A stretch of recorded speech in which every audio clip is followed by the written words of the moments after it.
impact on mental health.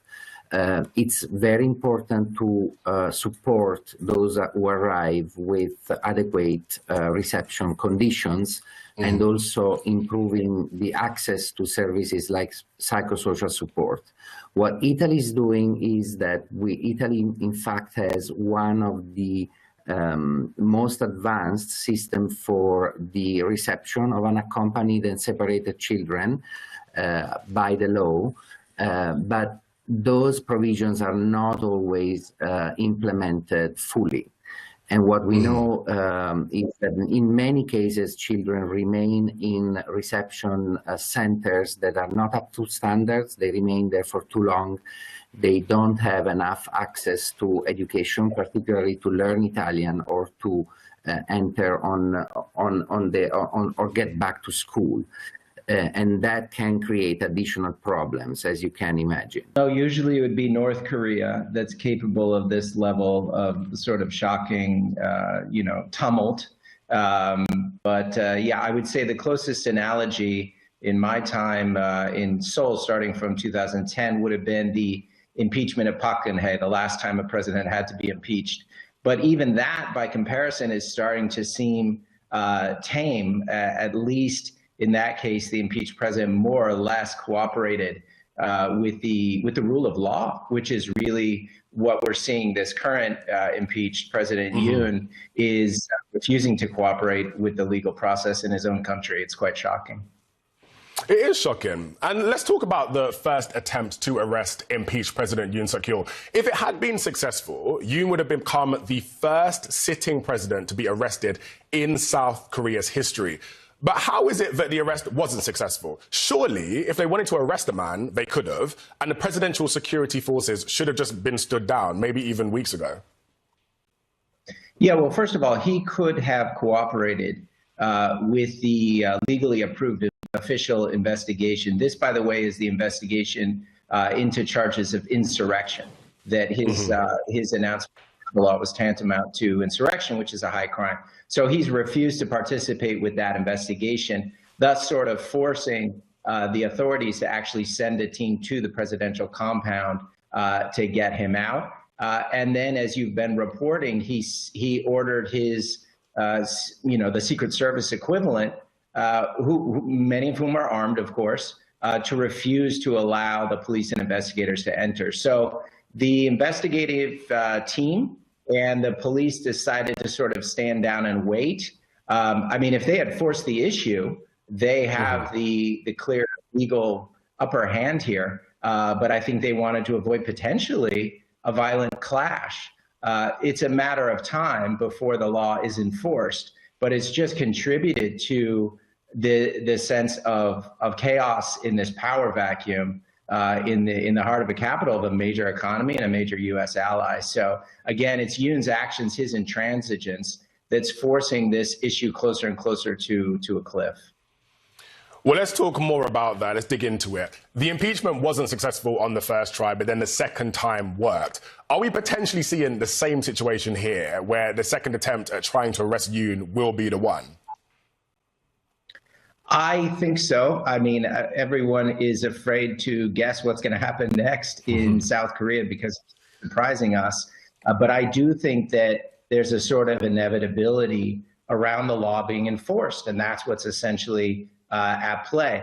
I think it's also very important here for viewers who are trying to follow these events to differentiate between the impeachment process, which is moving forward. That is now under review by the Constitutional Court, and there's a sufficient number of judges there to review that. It's a question of when they come out with their ruling. But that is separate from the issue of his being arrested on the, detained and then probably booked, charged with insurrection counts. So there are two parallel processes here going on. Both of them are hard to predict, but I think it's a matter of time before, well, I would wager that his impeachment is ultimately upheld by the court.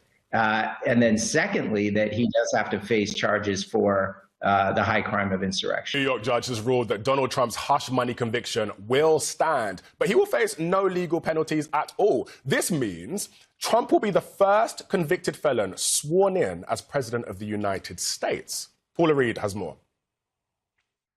Well, President-elect Trump is still a convicted felon after this opinion, but there is some good news because the judge is revealing that he will not face any penalties at his January 10th sentencing. Now, the judge did have the option to impose a jail sentence here. He says he will not do that. And in a rare move, he previews how he's thinking about this sentencing, saying, quote, well, this court, as a matter of law, must not make any determination on sentencing prior to giving the parties and defendant an opportunity to be heard. It seems proper at this juncture to make known the court's inclination to not impose any sentence of incarceration. A sentence of an unconditional discharge appears to be the most viable solution. So to translate that, this January 10th sentencing will largely just be performative. Now, it's also notable the judge is making a big concession about Trump's role as president-elect, something that his lawyers have repeatedly argued should be factored in here. Here, the judge says, to assuage the defendant's concerns regarding the mental and physical demands during the transition period, this court will permit the defendant to exercise his right to appear virtually for this proceeding if he so chooses. So they're essentially saying, we agree with your defense attorneys that you have a lot going on as president-elect during the transition, so you should not be burdened having to travel all the way up to New York. So that is a significant shift from Judge Juan Merchan, who has not been as receptive to similar arguments over the course of this case. Now, here the Trump team was pushing to get the entire conviction, the entire case tossed out. They were not successful there, so they can continue to appeal the conviction, even though there'll be no penalties. But it appears the Trump team is not fully satisfied with this opinion today. In a statement, Trump Communications Director Stephen Chung said there should be no sentencing, and President Trump will continue fighting against these hoaxes until they're all dead. Israeli officials are back in Doha trying to hammer out a deal with Hamas for a ceasefire and the release of hostages. It's the first time the two sides have come together since the end of August. Since then, a humanitarian crisis in Gaza has worsened. Much of Gaza is becoming less livable as Israel continues to pound the enclave. Emergency workers say an Israeli strike killed 3 Palestinian children near a mosque in northern Gaza on Friday. The need to get humanitarian aid into Gaza is becoming more acute by the day. But with Israel restricting the flow of traffic into the area, those on the ground are fighting to survive both hunger and war. Today we are standing here at this charity kitchen. When there is a charity kitchen, the children eat. And when there is no charity kitchen, there is no food. We go to bed hungry. Our children cry and yell out of hunger. This is the case with all the Gazan people. Much of Gaza's healthcare system has collapsed, and what remains is in grim condition. Nurses at the Indonesian hospital in northern Gaza shot this video you're seeing there showing the situation. They're saying there's no food, no running water, and the conditions are unsanitary. A human rights group is petitioning Israel's top court, demanding to know the whereabouts of a prominent doctor who ran the last major functioning health facility in northern Gaza. He hasn't been seen since his arrest last week during a raid that closed the hospital. CNN's Paula Hancock has that and the latest on the Doha talks.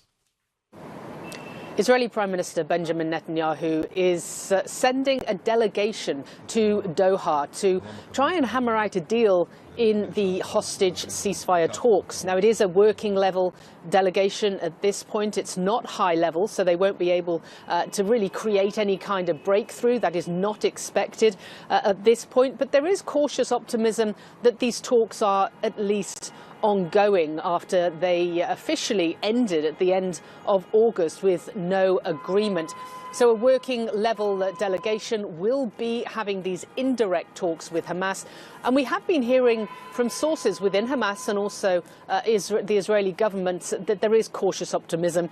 But of course, we have been here many times over recent months. Now, also, Israel is coming under increasing pressure to release the location of Dr. Hussam Abu Safia, who is the hospital director of Kamal Adwan Hospital in northern Gaza. Now, this is really one of the last major healthcare facilities in northern Gaza, and the Israeli military raided it in recent days, closed it down, and arrested Dr. Abu Safia and many of his medics. Now, we have heard from the Physicians for Human Rights Israel that they have filed a petition with the Israeli High Court asking for his whereabouts, saying that they have received conflicting information from the Israeli military. We also know that there is an Arab-Israeli lawmaker who has written a letter to the Israeli defense minister effectively asking the same. Now, the IDF has told CNN that they arrested Dr. Abu Safia, saying that he is a member of Hamas, something which he has denied in the past. They did not give any evidence for their claims. But he has become a very prominent healthcare individual, as in recent months he was documenting the deteriorating situation in northern Gaza. And according to Amnesty, they have called him the voice of Gaza's decimated health sector.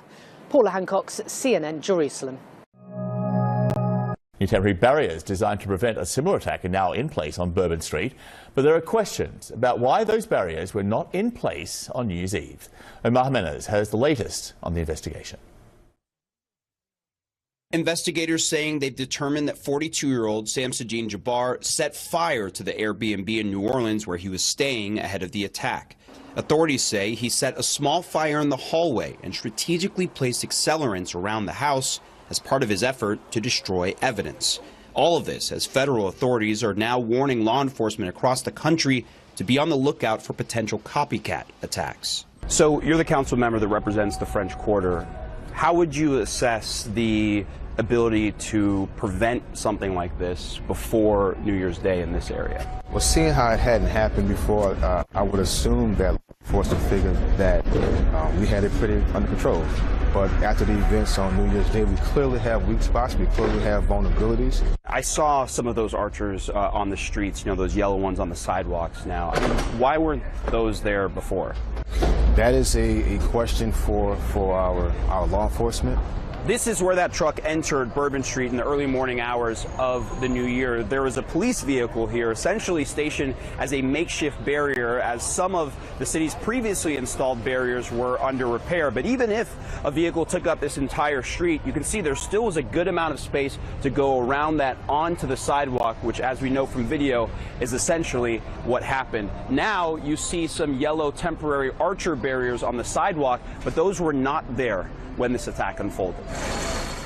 The city police department has made clear in recent days that barriers previously installed to try and prevent vehicles from coming down the street were under repair ahead of February's Super Bowl in the city, and many of the current measures in place are temporary. But going back years to 2019, a private security firm warned the risk of terrorism, including by vehicular attacks, remained, quote, highly possible, and recommended that vertical safety structures that can move up and down, known as bollards, be fixed and improved immediately. That didn't happen. It's still a bit unclear as to what took so long. We are definitely going to look into this as a council to figure out who had the contracts, if they were tied up where, why was this moving forward. For some business owners who were open at the time of the attack, it was traumatic. You know, it wasn't just like a random shooting or something or whatever. This was like you were seeing it all down the street. The extra barricades are a welcome sight for him. It's very nice to see him, and we know we have more to go. I'm happy to see them all, and I'm happy to see, you know, all the police officers.